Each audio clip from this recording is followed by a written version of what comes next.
Coach, how are you? Nice to see you. Thank you, Thomas. Nice to see you too. Nice to see everyone. Thank you for coming. It's a big pleasure for me to be here. Thanks to Karen, thanks to the team for inviting me to such an event like that. And yeah, so happy. I'm pretty lucky though when it comes to you, Coach, because I know the first time you arrived in the country, I had the chance to be your first interview. You're back, and I think I'm amongst the first being able to speak to you again. So it's an honor to do that. But let's get straight into the conversation about the final, because people want your insights there. You've got Marumo Gallants, you've got your former club Orlando Pirates. It's always a fairy tale when it comes to Carling knockout. And it's not necessarily the big dogs that win it. What are you thinking about the weekend of the 6th and that game? It's definitely, I think, a fantastic final. I think Pirates is doing a fantastic season, playing good football one more time. Marumo, kind of a fresh team, with also exciting players and playing good football as well. So I'm sure they're going to offer a good spectacle, a good show for the fans. And like you said, at least during my time here, with this new format, the final was always kind of unexpected. We didn't have personally a good record in the tournament, like you said before. But yeah, it's a good opportunity for a lot of players, first in this final, but especially in the second one, to show. Before we talk about your personal journey, what do you think will happen? What is your anticipation for that final? If you had to predict, what do you think we'll see? Finals usually are not the most beautiful or funny games in terms of entertainment, but I think this one, thinking about the nature of both teams, both coaches, I think they both are going to play for the winning from the first minute. They're going to try to play fast and vertical to the goals. They're going to try to create chances. I think both teams are not similar, but sharing the same type of philosophy. So hopefully an open final with goals, with alternatives and fun. Who'll score more goals? I'm putting you right under pressure, Coach. No, for sure. I think, and I really hope that Pirates is going to make it one more time.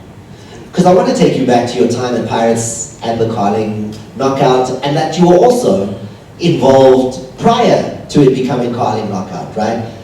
Avuligila Masango was the last version of what we knew the Carling Black Label Cup to be. 4 teams, you were part of that. Yeah, I wasn't. It took time for me to understand the format at that time. It was in the beginning of my time in Pirates, the beginning of my time here in South Africa, obviously, and the fact that we must play 2 games in a very short space of time was something new. How short? And unique. Very short, actually, because we played Chiefs, we beat them as usually in the penalty. In this case, in the penalties, so we didn't have so much time to prepare ourselves for the final. Sundowns play, if I'm not wrong, 10 in the morning against Amafulu. 20 minutes in the final, we got a red card, and yeah, from that moment until the end of the game was not an easy day. Do you know what fascinates me is that, like, I get a sense that, it's still like something that's like, had it been that you played in the morning, you would have been potentially the winners of that. You never know. I think if we manage to stay on the field with 11 players, probably it's going to be a different type of final, but the moment that we lost one of our players and the accumulation of fatigue, injuries in the first game and stuff, it was difficult to play against a team like Sundowns. But when you get a chance now, Carling knockout, 2 occasions, and Coach, I know you haven't forgotten, because those would be called upsets. Those would be called surprise results. Pirates crashing out. Yeah, it's just there. In our second season, penalties as well. Quarterfinal, I think 5-4 on the penalties, right? Yeah, in Germany. Not a good game. We were not lucky enough in the penalties to go through, and then, yeah, obviously a big disappointment. Getting out of the competition in the first stage against Mzansi, that in the end they managed to win that tournament, to play the final and get through. But yeah, at the same time, an opportunity for many players during those tight schedules to play, to get minutes, and to get more experience. Is there something specific about Carling knockout, maybe the time of the year, that makes it, an equalizer, where you just have no idea who could be in this final and who could be crowned, and it's even giving the advantage so far in the previous 2 years to the so-called underdog sides? Well, we're going through a time in football where the accumulation of games and different competitions make it happen. Sometimes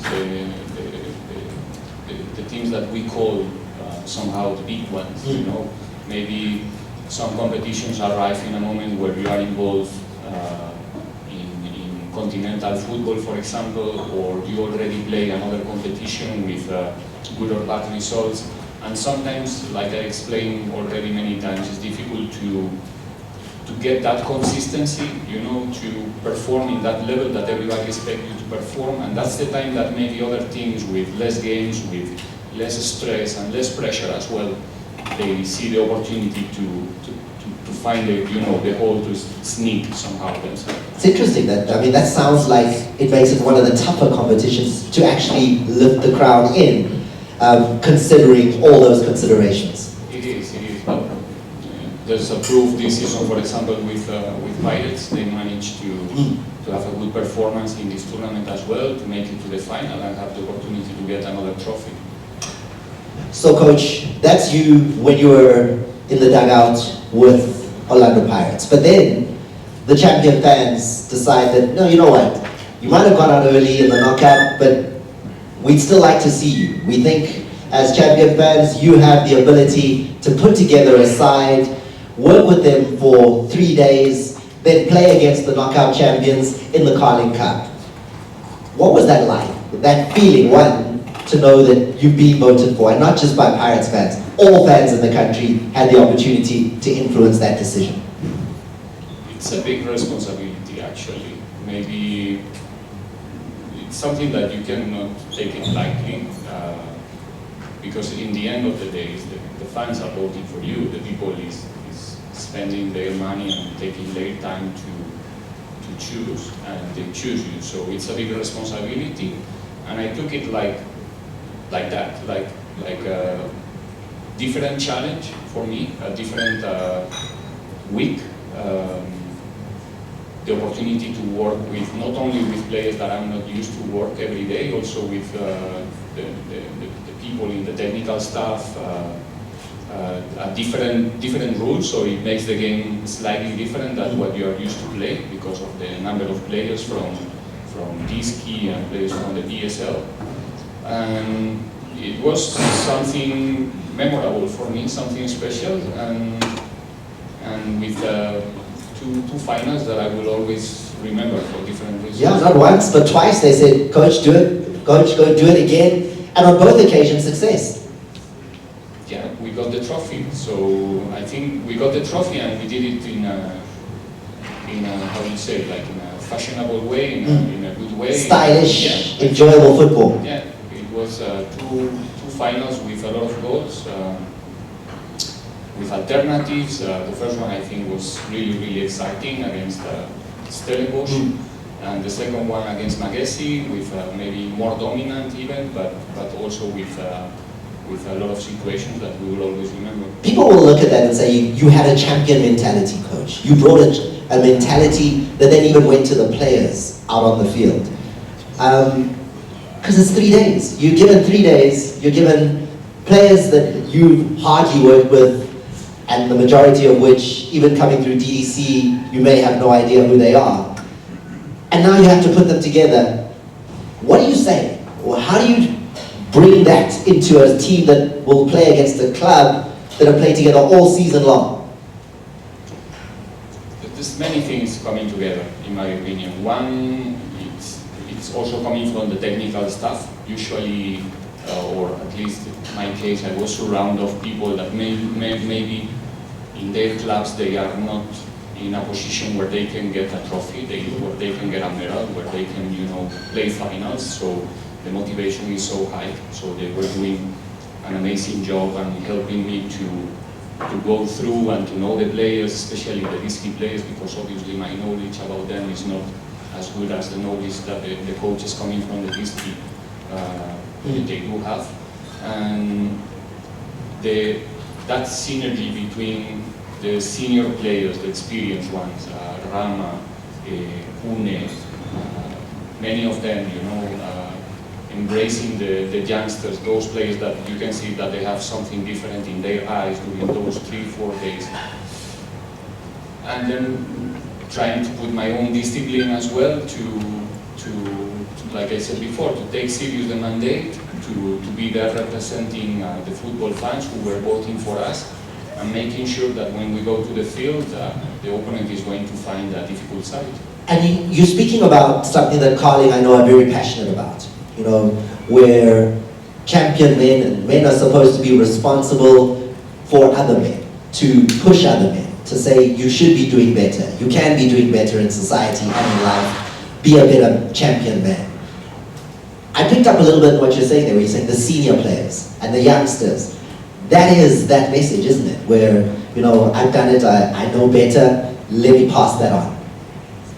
Yeah, definitely. Like I said, I think for a 17, 18 years old player coming to have the opportunity to spend time with, I don't know, like I said, with South African legends like Itu Pune, like Lorch,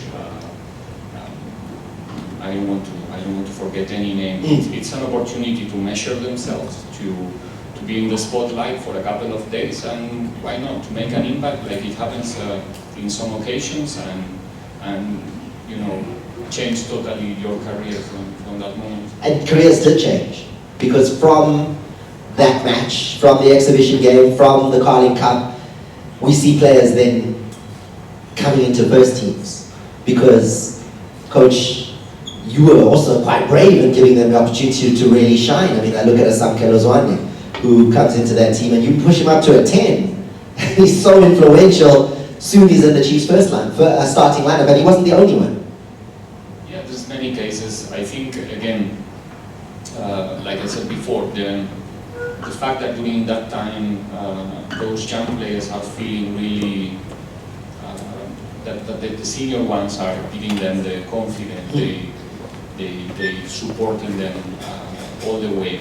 It's giving them the opportunity to play a little bit more relaxed, not relaxed, but somehow relaxed, free, but at the same time with the motivation to be in the spotlight, to be in a live game, in a final, and yeah, it's a great opportunity for them, and if you have the personality, it can happen. Something you're proud of is that, that contribution, as much as, some people might go, well, it was only 3 days.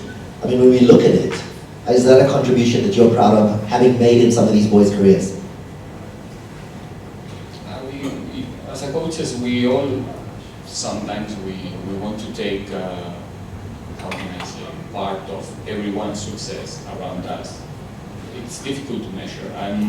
I'm still thinking that this game belongs to the player. It's not an empty talk. I'm not trying to be now the most humble guy in the world, but it's what I really believe that belongs to them.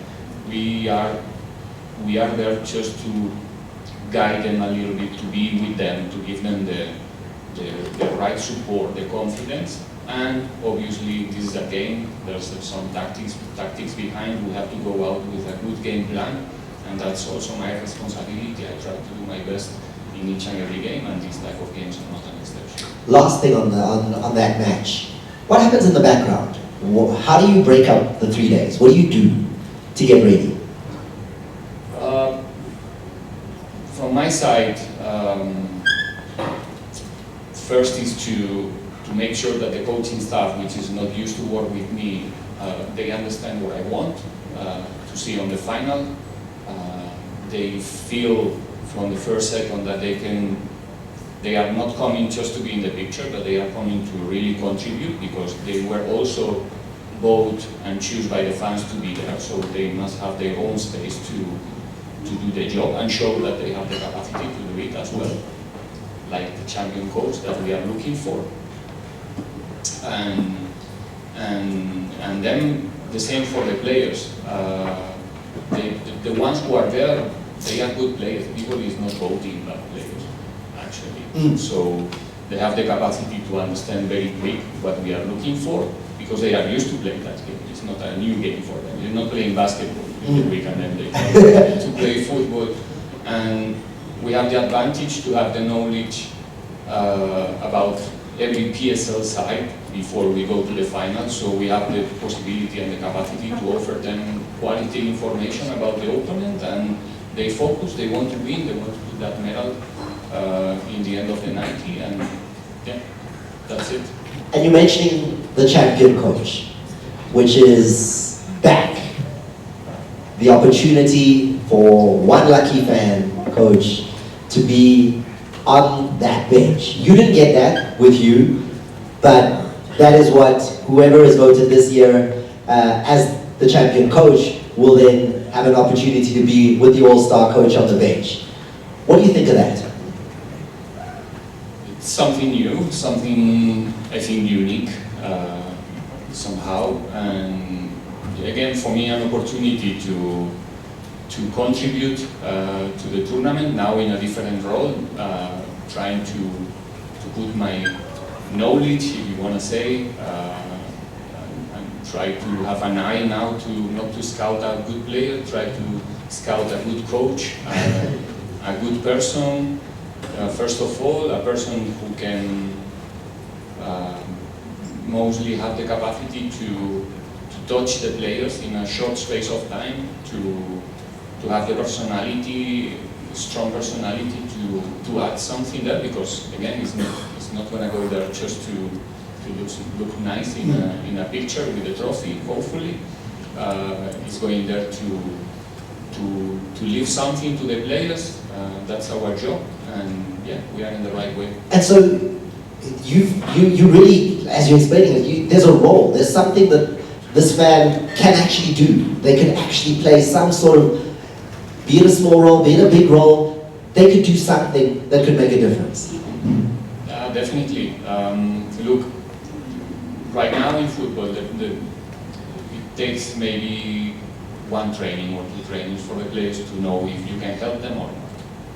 And that's why it makes the difference for you as a coach to succeed or not, actually. So his career is going to be, or not his career, but his role as an all-star coach. It could be a career. If he managed to do the things well, if he managed to, like I said, to show to the players that in 2-3 days I can give you something, I can help you, and I can make you a better player for the final. I mean, it might surprise you, but it did happen. I mean, Chief Nkoko has done that. He's gone on to coach Sibanye last season, I think he was the season before that, played against Mamelodi Sundowns. He was a champion coach when he started his journey. He was literally somebody who filled in the USDs, he made sure the underliner codes were there, he did what he needed to do, was selected through what we're going to be doing and you're going to be part of when we select the champion coach. And he's gone on to coaching at a high level, even getting to play against some of the top sides in this country.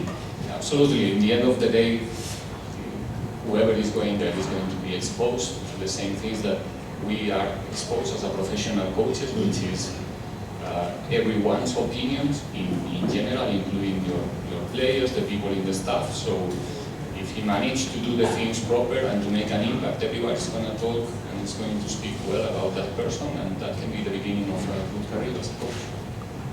What would your advice be to a champion coach? Well, whoever is going there is going to be selected by some certain attributes, so that's going to be something that should give that person confidence enough, you know, to know that you're going there, going through selection process of how many, 30,000 candidates you were saying before. I think it should be enough for him to feel confident, to be himself, and not trying to emulate anybody, and not trying to please anybody. That's my advice. Just be yourself, doing interventions when you feel that you have to do those interventions, and at the same time not not getting so excited by the occasion and the moment, trying to get more attention than you should. The stage is for the players, it's something that we can never forget. They are the ones who are going to the field. Our job is to give them the tools to go there and beat whoever is in front. Good advice, Coach. Lastly, when it comes to the DDC players and the chance to play in the Carling Cup, does it elevate them? Is it something that takes them to another level when you're a DDC player and you're selected again, because it's not the club that sends you, you're selected, the fans choose you, and now you're part of this game. Does it take them to another level? Do you feel confidence grow? Because you've spoken about that word so much. It belongs to the same space than what I was saying in the beginning of our conversation. The fact that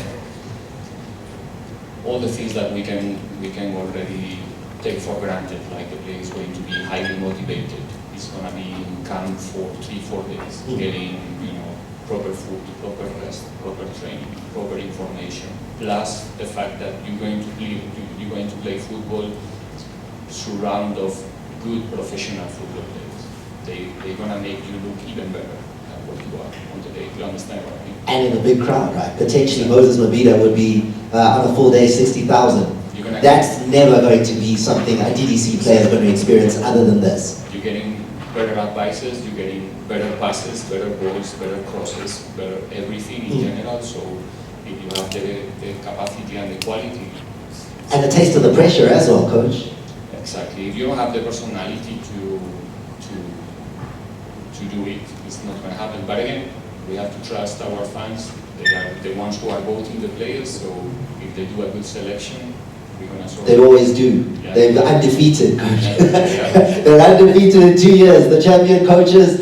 Coach, I'm loving your insights. It's good to have you back in the country. I'm looking forward to the 29th, where we look at the champion coaches and get your insights as far as that's concerned. So thank you for this chat. Pleasure. Thank you for coming back and being part of this journey with us. Thank you so much. All right, there he is, Coach Jose Riveiro, ladies and gentlemen. Give him a hand. Back in the country. And humble.